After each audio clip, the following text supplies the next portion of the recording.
Good morning. Happy Monday. Whew, we made it. We made it back to Monday, y'all. Whew, full disclosure here this morning, y'all. I did not want to get up. I have been up, of course, for a little while, but I did not want to get up. I really could use another day off. I worked Saturday.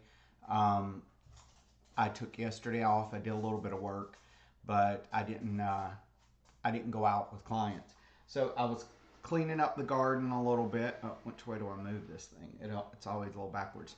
And I decided to bring some zinnias into the house here. There they go. There they are where you can see them. Um, I always like to bring a little of the outside in. So yeah, it's about that time. I think what I'm going to do next year is just plant these everywhere. I'm not going to waste time or money on some of the other things because these little beauties love the heat.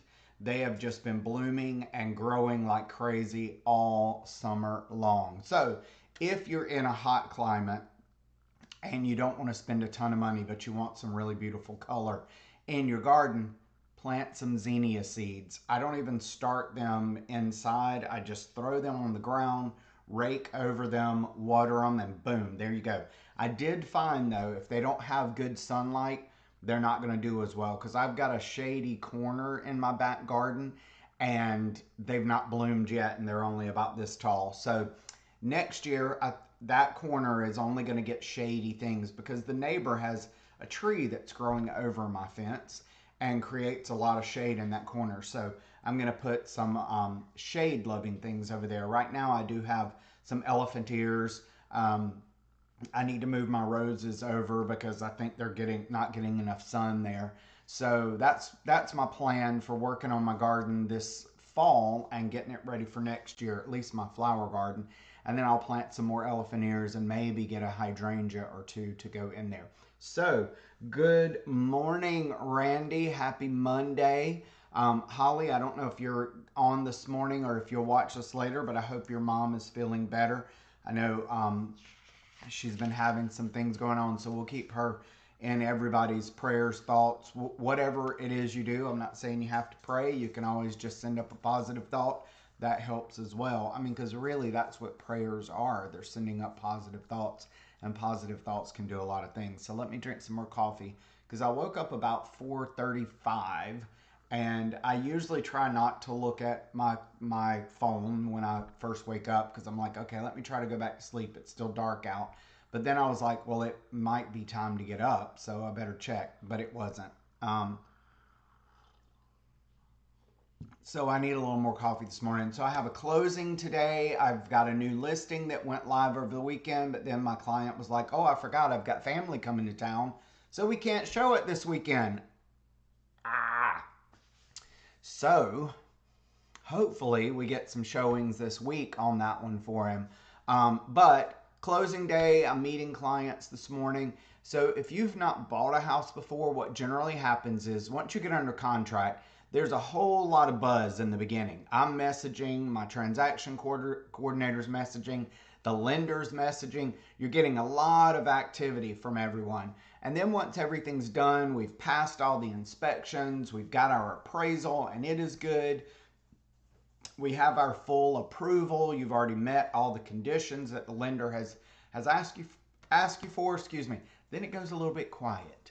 Then you don't really do a whole lot. Usually what I do is once a week, sometimes twice a week, I'll check in and say, "Hey, how's it all going? No updates. Everything's good on my end. What do you need from me today?" 9 times out of 10, people don't need anything. Sometimes they're like, "Oh, can you resend me the information on dot dot dot whatever." So so I do that from time to time as well. But today is the exciting day. We get to walk through, make sure everything looks the way we think it's supposed to look.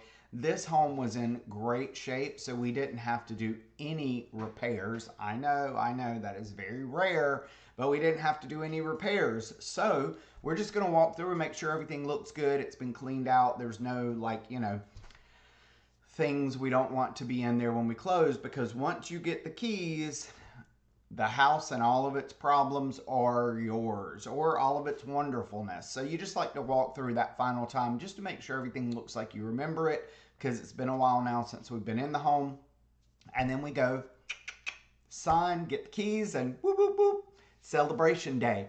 Then I have another client we got under contract over the weekend, so I'm meeting him at 1 o'clock to walk through, and he actually requested to meet the sellers so he could ask them some questions, and they agreed to it. So we're going to go have a little fancy pantsy meeting this afternoon with the sellers and the buyer, and get this one going. So that is my day.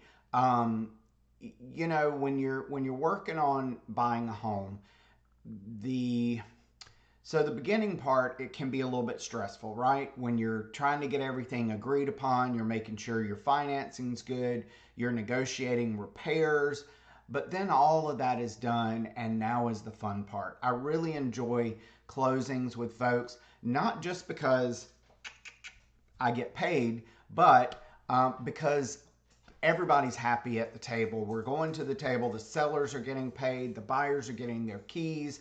It's really a good day. So it makes what we do, even though sometimes it can be a little stressful, makes what we do very enjoyable, because at the end of the day, of course, yes, this is my career. So yes, of course, I want to get paid, blah, blah, blah. But the real reason I do this is I really enjoy helping people. It's always been in my nature. My background, as many of you know, is healthcare. So real estate gives me an opportunity to kind of combine my business brain, my entrepreneurial brain, with that desire to be a helper and help people. So it puts those two things together, and it's very, very rewarding for me. Now, is it always fun? No, it's not. Does every person I meet close on a deal with me? No, they do not. They may go buy a home with someone else. Matter of fact, I just found out last night that someone I thought I had a really great relationship with bought a house with somebody else, didn't even tell me, and here I am still texting saying, hey, can I help you?